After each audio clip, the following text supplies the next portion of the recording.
Hello, dear listeners, and welcome to this quiet space tonight. It's time to slow down, close your eyes, and let the night take over.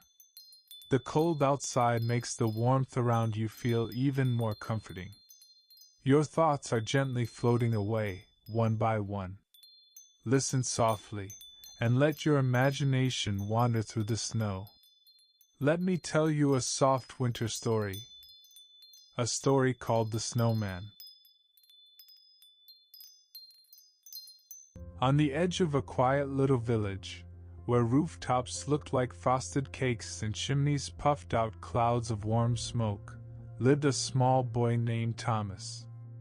It was the day before Christmas, and the world outside his window glowed with white, thick snow blanketed the ground, sparkling under the pale winter sun like millions of tiny diamonds. Thomas loved the snow more than anything. He put on his wool hat, tugged on his mittens, and ran outside and began rolling a ball of snow. And soon another. And then another. He stacked them carefully, one on top of the other, until a tall, proud snowman stood in the middle of his garden. Thomas stepped back to admire his work. He gave the snowman a carrot nose, placed 2 small stones for eyes, and drew a smiling mouth with tiny charcoal pieces.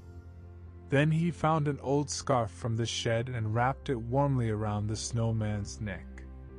As a final touch, he set a big black hat, slightly too large and a little crooked, on the snowman's head. "There," Thomas whispered, brushing snow from his gloves. "You're perfect." Evening settled slowly. The sky turned violet, then deep blue. Stars blinked awake, one by one.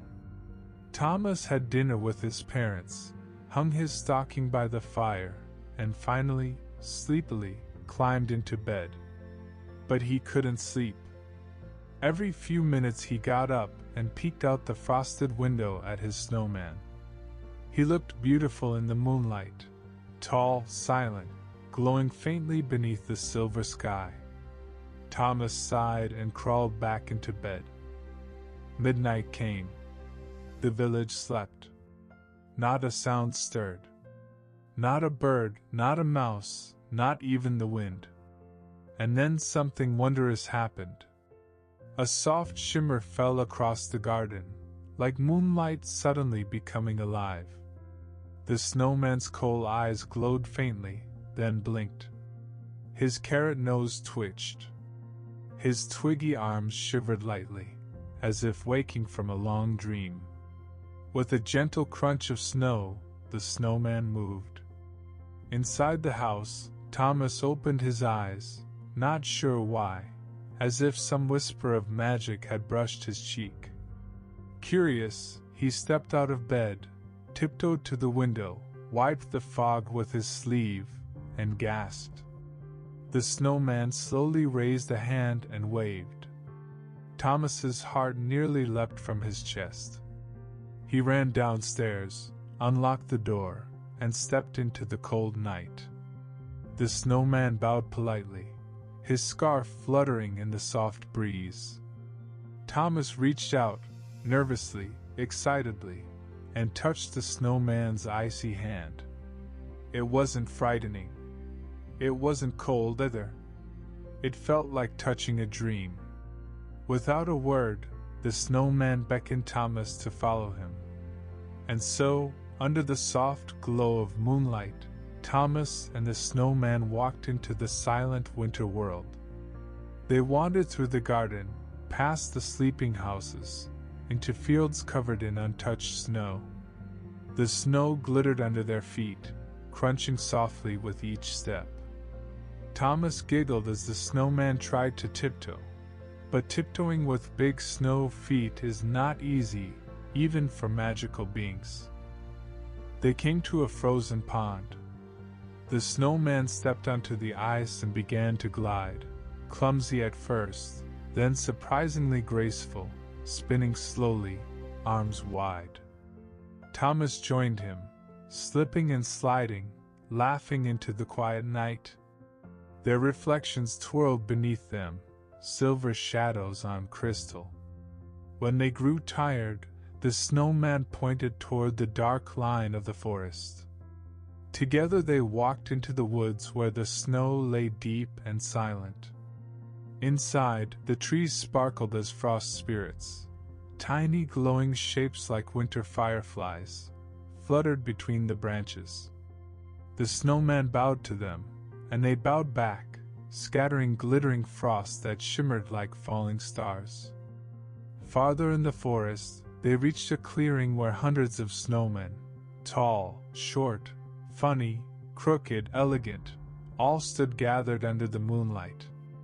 As Thomas watched with wide eyes, they began to sway, dance, whirl, and glide around him. It felt like stepping inside a snow globe full of magic. The snowman who had brought Thomas placed a gentle hand on his shoulder and nodded, as if saying, "Welcome to our midnight festival." They danced together, Thomas laughing breathlessly, Snowman spinning with surprising joy. The night felt endless, like a beautiful winter secret shared only with those who truly believed in magic. But soon, the eastern sky softened with pale light. The first pale silver of dawn began to rise. The snowman pointed toward Thomas's home in the distance. Thomas's heart sank. He knew he had to go back. The snowman bent down and hugged him.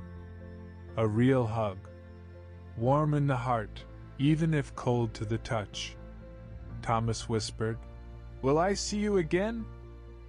The snowman only smiled, a soft, gentle smile drawn in charcoal, as if saying, "Magic comes when hearts are open." Thomas walked back through the snowy fields, the sky turning rosy behind him. He opened the door, climbed quietly into bed, and was fast asleep within moments. In the morning, sunlight streamed into the room. Thomas ran outside immediately. The snowman still stood in the garden, silent, still, unmoving. His hat was still crooked. His scarf was perfectly tied. His carrot nose was a little shorter, perhaps from the dancing wind. But something on the snowman's twig hand caught Thomas's eye. A tiny frost crystal, shaped like a star. No matter how warm the sun grew, that small frost star never melted. And Thomas knew the truth in his heart. The magic of that winter night was real. Some snowmen come to life only when the world is quiet, when the moon is full, and when a child with a believing heart watches over them. And every Christmas after that, when Thomas built a new snowman, he always placed the old, crooked hat on its head, just in case the magic returned again.